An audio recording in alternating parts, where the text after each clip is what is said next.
श्री भीष्म साहनी जी की लिखी एक बहुत ही लोकप्रिय और चर्चित कहानी जिसका शीर्षक है चीफ की दावत। तो आइए शुरू करते हैं कहानी का पाठ।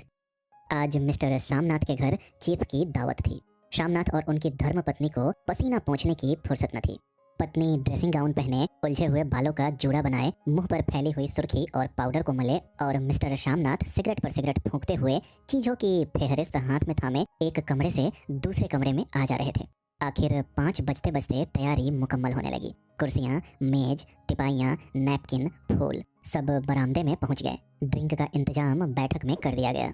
अब घर का फालतू सामान अलमारियों के पीछे और पलंगों के नीचे छिपाया जाने लगा। तभी शामनाथ के सामने सहसा एक अड़चन खड़ी हो गई। माँ का क्या होगा? इस बात की ओर न उनका और न उनकी कुशल गृहिणी का ध्यान गया था।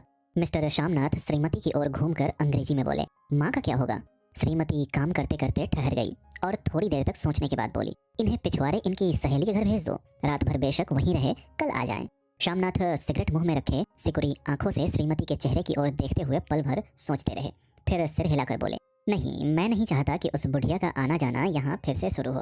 पहले ही बड़ी मुश्किल से बंद किया था। माँ से कहे कि जल्दी ही खाना खा के शाम को ही अपनी कोठरी में चली जाए। मेहमान कहीं 8 बजे आएंगे, इससे पहले ही अपने काम से निपट ले। सुझाव ठीक था, दोनों को पसंद आया। मगर फिर सहसा श्रीमती बोल उठी। जो वह सो गई और नींद में खर्राटे लेने लगी तो साथ ही तो बरामदा है जहाँ लोग खाना खाएंगे। तो इन्हें कह देंगे कि अंदर से दरवाजा बंद कर ले, मैं बाहर से ताला लगा दूंगा। या माँ को कह देता हूँ कि अंदर जाकर सोए नहीं, बैठी रहे, और क्या। और जो सो गई तो डिनर का क्या मालूम कब तक चले। 11-11 बजे तक तो तुम ड्रिंक ही करते रहते हो। शामनाथ कुछ खींच उठे, हाथ झटकते हुए बोले, अच्छी भली यह भाई के पास जा रही थी, तुमने यूं ही खुद अच्छा बनने के लिए बीच में टांग अड़ा दी। वाह, तुम माँ और बेटे की बातों में मैं क्यों बुरी बनूं? तुम जानो और वह जाने। मिस्टर शामनाथ चुप रहे। यह मौका बहस का न था, समस्या का हल ढूंढने का था। उन्होंने घूमकर माँ की कोठरी की ओर देखा। कोठरी का दरवाजा बरामदे में खुलता था। बरामदे की ओर देखते हुए झट से बोले, मैंने सोच लिया है। और उन्हीं कदमों माँ की कोठरी के बाहर जा खड़े हुए। माँ दीवार के साथ एक चौकी पर बैठी दुपट्टे में मुंह सिर लपेटे माला जप रही थी। सुबह से तैयारी होती देखते हुए माँ का भी दिल धड़क रहा था। बेटे के दफ्तर का बड़ा साहब घर पर आ रहा है, सारा काम सुबह से चल जाए। माँ, आज तुम जल्दी खाना खा लेना, मेहमान लोग 7:30 बजे आ जाएंगे। माँ ने धीरे से मुंह पर से दुपट्टा हटाया और बेटे को देखते हुए कहा, आज मुझे खाना नहीं खाना है बेटा, तुम तो जानते हो मांस मछली बने तो मैं कुछ नहीं खाती। जैसे भी हो अपने काम से जल्दी निपट लेना। अच्छा बेटा। और माँ, हम लोग पहले बैठक में बैठेंगे, उतनी देर तुम यहाँ बरामदे में बैठना, फिर जब हम यहाँ आ जाएं तो तुम गुसल खाने के रास्ते बैठक में चली जाना। माँ अवाक बेटे का चेहरा देखने लगी, फिर धीरे से बोली, अच्छा बेटा। और माँ, आज जल्दी सो नहीं जाना, तुम्हारे खर्राटों की आवाज दूर तक जाती है। माँ लज्जित सी आवाज में बोली, क्या करूं बेटा, मेरे बस की बात नहीं है। जब से बीमारी से उठी हूँ नाक से सांस नहीं ले सकती। मिस्टर शामनाथ ने इंतजाम तो कर दिया, फिर भी उनकी उधेर बुन खत्म नहीं हुई। जो चीफ अचानक उधर आ निकला तो 8-10 मेहमान होंगे, देसी अफसर, उनकी स्त्रियां होंगी, कोई भी गुसल खाने की तरफ जा सकता है। क्षोभ और क्रोध में वह झुंझलाने लगे। एक कुर्सी को उठाकर बरामदे में कोठरी के बाहर रखते हुए बोले, आओ माँ, इस पर जरा बैठो तो। माँ माला संभालती पल्ला ठीक करती उठी और धीरे से कुर्सी पर आकर बैठ गई। यूं नहीं माँ, टांगे ऊपर चढ़ाकर नहीं बैठते, यह खाट नहीं है। माँ ने टांगे नीचे उतार ली। और खुदा के वास्ते नंगे पांव नहीं घूमना, नहीं वह खराऊ पहनकर सामने आना, किसी दिन तुम्हारी यह खराऊ उठाकर मैं बाहर फेंक दूंगा। माँ चुप रही। कपड़े कौन से पहनोगी माँ? जो है वही पहनूंगी बेटा, जो कहो पहन लो। मिस्टर शामनाथ सिगरेट मुंह में रखे फिर अधखुली आंखों से माँ की ओर देखने लगे और माँ के कपड़ों की सोचने लगे। शामनाथ हर बात में तरतीब चाहते थे। घर का सब संचालन उनके अपने हाथ में था। खूंटियां कमरों में कहाँ लगाई जाए, बिस्तर कहाँ पर बिछे, किस रंग के पर्दे लगाए जाएं, श्रीमती कौन सी साड़ी पहने, मेज किस साइज की हो। शामनाथ को चिंता थी कि अगर चीफ का साक्षात माँ से हो गया तो कहीं लज्जित नहीं होना पड़े। माँ को सिर से पांव तक देखते हुए बोले, तुम सफेद कमीज और सफेद सलवार पहन लो माँ, पहन के आओ तो जरा देखूं। माँ धीरे से उठी और अपनी कोठरी में कपड़े पहनने चली गई। यह माँ का झमेला ही रहेगा। उन्होंने फिर अंग्रेजी में अपनी स्त्री से कहा, कोई ढंग की बात हो तो भी कोई कहे, अगर कहीं कोई उल्टी सीधी बात हो गई, चीफ को बुरा लगा तो सारा मजा जाता रहेगा। माँ सफेद कमीज और सफेद सलवार पहनकर बाहर निकली। छोटा सा कद, सफेद कपड़ों में लिपटा, छोटा सा सूखा हुआ शरीर, धुंधली आंखें, केवल सिर के आधे झड़े हुए बाल पल्ले की ओट में छिप पाए थे। पहले से कुछ कम कुरूप नजर आ रही थी। चलो ठीक है, कोई चूड़ियां वुड़ियां हो तो वह भी पहन लो, कोई हर्ज नहीं। चूड़ियां कहाँ से लाऊं बेटा, तुम तो जानते हो सब जेवर तुम्हारी पढ़ाई में बिक गए। यह वाक्य शामनाथ को तीर की तरह लगा। तिनक कर बोले, यह कौन सा राग छेड़ दिया माँ, सीधा कह दो नहीं है जेवर बस। इससे पढ़ाई वढ़ाई का क्या ताल्लुक है? जो जेवर बिका तो कुछ बनकर ही आया हूँ, निरा लंडूरा तो नहीं लौट आया। जितना दिया था उससे दुगना ले लेना। मेरी जीभ जल जाए बेटा, तुमसे जेवर लूंगी? मेरे मुंह से यूं ही निकल गया, जो होते तो लाख बार पहनती। 5:30 बज चुके थे। अभी मिस्टर शामनाथ को खुद भी नहा धोकर तैयार होना था। श्रीमती कब की अपने कमरे में जा चुकी थी। शामनाथ जाते हुए एक बार फिर माँ को हिदायत करते गए, माँ रोज की तरह गुमसुम बन के नहीं बैठी रहना। अगर साहब इधर आ निकले और कोई बात पूछे तो ठीक तरह से बात का जवाब देना। मैं न पढ़ी न लिखी बेटा, मैं क्या बात करूंगी। तुम कह देना माँ अनपढ़ है, कुछ जानती समझती नहीं, वह नहीं पूछेगा। 7 बजते बजते माँ का दिल धक धक करने लगा। अगर चीफ सामने आ गया और उसने कुछ पूछा तो वह क्या जवाब देगी। अंग्रेज को तो दूर से ही देखकर घबरा उठती थी, यह तो अमरीकी है, न मालूम क्या पूछे, मैं क्या कहूंगी। माँ का जी चाहा कि चुपचाप पिछवाड़े विधवा सहेली के घर चली जाए, मगर बेटे के हुक्म को कैसे टाल सकती थी। चुपचाप कुर्सी पर से टांगे लटकाए वहीं बैठी रही। एक कामयाब पार्टी वह है जिसमें ड्रिंक कामयाबी से चल जाए। शामनाथ की पार्टी सफलता के शिखर चूमने लगी। वार्तालाप उसी रॉ में बह रहा था जिस रॉ में गिलास भरे जा रहे थे। कहीं कोई रुकावट न थी, कोई अड़चन न थी। साहब को विस्की पसंद आई थी, मेम साहब को पर्दे पसंद आए थे, सोफा कवर का डिजाइन पसंद आया था, कमरे की सजावट पसंद आई थी। इससे बढ़कर क्या चाहिए। साहब तो ड्रिंक के दूसरे दौर में ही चुटकुले और कहानियां कहने लगे थे। दफ्तर में जितना रोब रखते थे, यहाँ पर उतने ही दोस्त परवर हो रहे थे। और उनकी स्त्री काला गाउन पहने, गले में सफेद मोतियों का हार, सेंट और पाउडर की महक से ओतप्रोत कमरे में बैठी सभी देसी स्त्रियों की आराधना का केंद्र बनी हुई थी। बात बात पर हंसती, बात बात पर सिर हिलाती और शामनाथ की स्त्री से तो ऐसे बातें करती थी जैसे उनकी पुरानी सहेली हो। और इसी रॉ में पीते पिलाते 10:30 बज गए। वक्त गुजरते पता ही न चला। आखिर सब लोग अपने अपने गिलासों में से आखिरी घूंट पीकर खाना खाने के लिए उठे और बैठक से बाहर निकले। आगे आगे शामनाथ रास्ता दिखाते हुए, पीछे चीफ और दूसरे मेहमान। बरामदे में पहुंचते ही शामनाथ सहसा ठिठक गए। जो दृश्य उन्होंने देखा उससे उनकी टांगें लड़खड़ा गई और क्षण भर में सारा नशा हिरन होने लगा। बरामदे में ऐन कोठरी के बाहर माँ अपनी कुर्सी पर ज्यों की त्यों बैठी थी, मगर दोनों पांव कुर्सी की सीट पर रखे हुए और सिर दाएं से बाएं और बाएं से दाएं झुल रहा था और मुंह में से लगातार गहरे खर्राटों की आवाजें आ रही थी। जब सिर कुछ देर के लिए टेढ़ा होकर एक तरफ को थम जाता तो खर्राटे और भी गहरे हो उठते और फिर जब झटके से नींद टूटती तो सिर फिर दाएं से बाएं झूलने लगता। पल्ला सिर पर से खिसक आया था और माँ के झरे हुए बाल आधे गंजे सिर पर अस्त व्यस्त बिखर रहे थे। देखते ही शामनाथ क्रुद्ध हो उठे। जी चाहा कि माँ को धक्का देकर उठा दे और उन्हें कोठरी में धकेल दे, मगर ऐसा करना संभव न था। चीफ और बाकी मेहमान पास खड़े थे। माँ को देखते ही देसी अफसरों की कुछ स्त्रियां हंस दी कि इतने में चीफ ने धीरे से कहा, पुअर डियर। माँ हड़बड़ा कर उठ बैठी। सामने खड़े इतने लोगों को देखकर ऐसी घबराई कि कुछ कहते न बना। झट से पल्ला सिर पर रखती हुई खड़ी हो गई और जमीन को देखने लगी।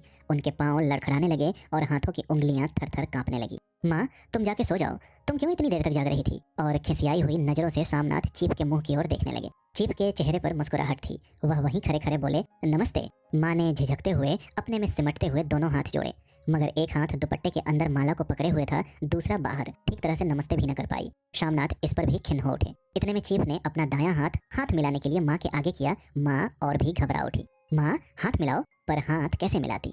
दाएं हाथ में तो माला थी। घबराहट में माँ ने बायां हाथ ही साहब के दाएं हाथ में रख दिया। शामनाथ दिल ही दिल में जल उठे। देसी अफसरों की स्त्रियां खिलखिलाकर हंस पड़ी। यूं नहीं माँ, तुम तो जानती हो दायां हाथ मिलाया जाता है, दायां हाथ मिलाओ। मगर तब तक चीफ माँ का बायां हाथ ही बार बार हिला हिला कर कह रहे थे, हाउ डू यू डू। कहो माँ, मैं ठीक हूँ, खैरियत से हूँ। माँ कुछ बड़बड़ाई। माँ कहती हैं, मैं ठीक हूँ। कहो माँ, हाउ डू यू डू। माँ ने धीरे से सकुचाते हुए बोली, हाउ डू डू। एक बार फिर कहा उठा। वातावरण हल्का होने लगा। साहब ने स्थिति संभाल ली थी। लोग हंसने चहकने लगे थे। शामनाथ के मन का क्षोभ भी कुछ कुछ कम होने लगा था। साहब अपने हाथ में माँ का हाथ अब भी पकड़े हुए थे और माँ सिकुड़ी जा रही थी। साहब के मुंह से शराब की बू आ रही थी।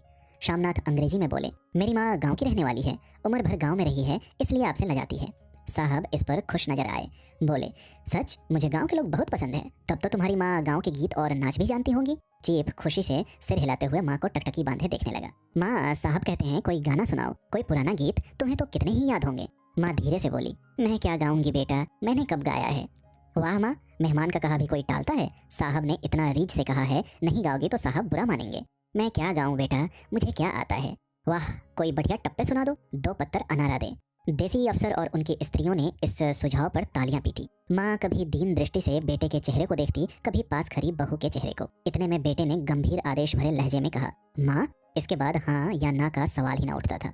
माँ बैठ गई और क्षण दुर्बल लरजती आवाज में एक पुराना विवाह का गीत गाने लगी। हरियाणी माए हरियाणी भैणे, हरियाते भागी भरिया है। देसी स्त्रियां खिलखिला के हंस उठी। 3 पंक्तियां गा के माँ चुप हो गई। बरामदा तालियों से गूंज उठा। साहब तालियां पीटना बंद ही न करते थे। शामनाथ की खीज प्रसन्नता और गर्व में बदल उठी थी। माँ ने पार्टी में नया रंग भर दिया था।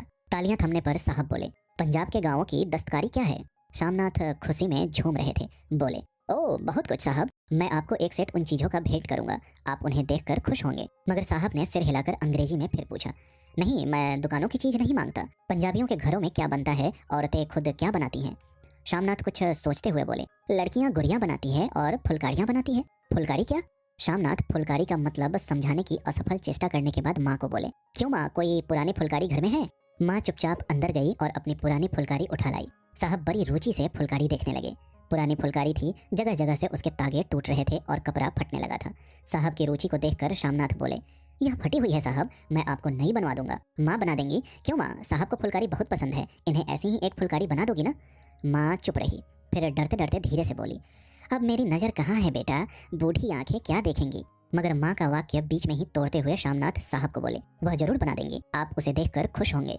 साहब ने सिर हिलाया, धन्यवाद किया और हल्के हल्के झूमते हुए खाने की मेज की ओर बढ़ गए। बाकी मेहमान भी उनके पीछे पीछे हो लिए। जब मेहमान बैठ गए और माँ पर से सबकी आंखें हट गई तो माँ धीरे से कुर्सी पर से उठी और सबकी नजरें बचाती हुई अपनी कोठरी में चली गई। मगर कोठरी में बैठने की देर थी कि आंखों में छल छल आंसू बहने लगे।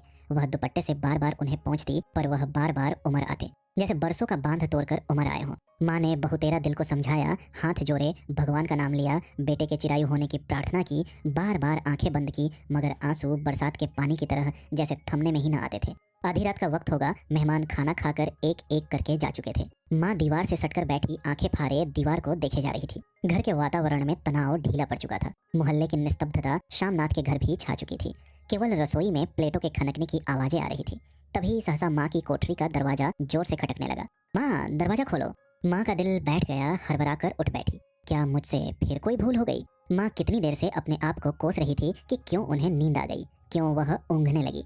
क्या बेटे ने अभी तक क्षमा नहीं किया? माँ उठी और कांपते हाथों से दरवाजा खोल दिया। दरवाजा खोलते ही शामनाथ झूमते हुए आगे बढ़ आए और माँ को आलिंगन में भर लिया। ओ अम्मी, तुमने तो आज रंग ला दिया।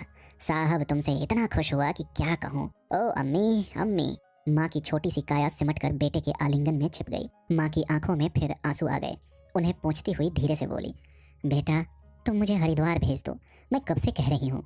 शामनाथ का झूमना सहसा बंद हो गया और उनकी पेशानी पर फिर तनाव के बल पड़ने लगे। उनकी बाहें माँ के शरीर पर से हट आईं। क्या कहा माँ, यह कौन सा राग तुमने फिर छेड़ दिया? शामनाथ का क्रोध बढ़ने लगा था। बोलते गए, तुम मुझे बदनाम करना चाहती हो ताकि दुनिया कहे कि बेटा माँ को अपने पास नहीं रख सकता? नहीं बेटा, अब तुम अपनी बहू के साथ जैसा मन चाहे रहो। मैंने अपना खा पहन लिया, अब यहाँ क्या करूँगी? जो थोड़े दिन जिंदगानी के बाकी हैं, भगवान का नाम लूंगी। तुम मुझे हरिद्वार भेज दो। तुम चली जाओगी तो फुलकारी कौन बनाएगा? साहब से तुम्हारे सामने ही फुलकारी देने का इकरार किया है। मेरी आंखें अब नहीं है बेटा जो फुलकारी बना सकूं। तुम कहीं और से बनवा लो, बनी बनाई ले लो। माँ, तुम मुझे धोखा देके यूं चली जाओगी, मेरा बनता काम बिगाड़ोगी। जानती नहीं, साहब खुश होगा तो मुझे तरक्की मिलेगी। माँ चुप हो गई, फिर बेटे के मुंह की ओर देखती हुई बोली, क्या तेरी तरक्की होगी? क्या साहब तेरी तरक्की कर देगा? क्या उसने कुछ कहा है? कहा नहीं, मगर देखती नहीं कितना खुश गया था। कहता था जब तेरी माँ फुलकारी बनाना शुरू करेगी तो मैं देखने आऊंगा कि कैसे बनाती है। जो साहब खुश हो गया तो मुझे इससे बड़ी नौकरी भी मिल सकती है, मैं बड़ा अफसर बन सकता हूँ।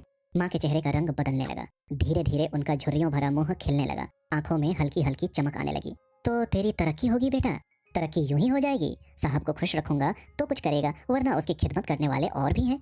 तो मैं बना दूंगी बेटा, जैसे बन पड़ेगा बना दूंगी। और माँ दिल ही दिल में फिर बेटे के उज्जवल भविष्य की कामनाएं करने लगी। और मिस्टर शामनाथ, अब सो जाओ माँ, कहते हुए तनिक लड़खड़ाते हुए अपने कमरे की ओर घूम गए।